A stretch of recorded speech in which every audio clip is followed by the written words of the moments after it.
It feels like we spend a lot of time talking with our friends and family about love and relationships and intimacy. And I wanted to bring together those ideas with the mobile game platform, especially now where we use our phones all the time for communicating with friends and family and for recording our lives through photos and video, and that's how we share our world.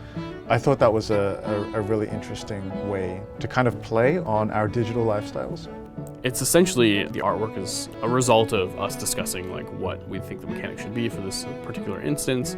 And then Ken will go off and he'll storyboard it, and he'll storyboard a full level, kind of like a comic book, actually, like a comic strip. And from there, like, we decide, okay, do all these frames, do they work together, and do they tell the story, or the part of the story that we want to tell at this point? And we'll take them apart, cut pieces out of them, and make them move and make them interactive and stuff.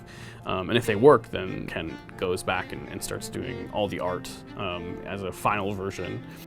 It's hard enough to make a narrative work and make something follow the kind of rules and laws of narrative design, but then also it's hard to make something follow the rules of game logic and game design, and then to do both at the same time, that's like another whole level of difficulty. So yeah, absolutely, it was going to be tough from the beginning.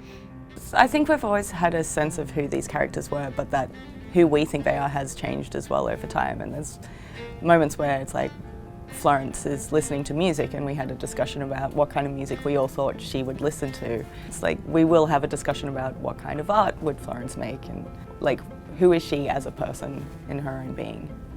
I love that process. I love the process that we start off with this vision or this concept, but over the process of creating something, the story finds a life of its own, and then you're kind of trying to just catch up with it and discover it and do right by the characters. I think it's just kind of spending time with them and really re-examining who they are and where we see them going. They started to feel kind of real.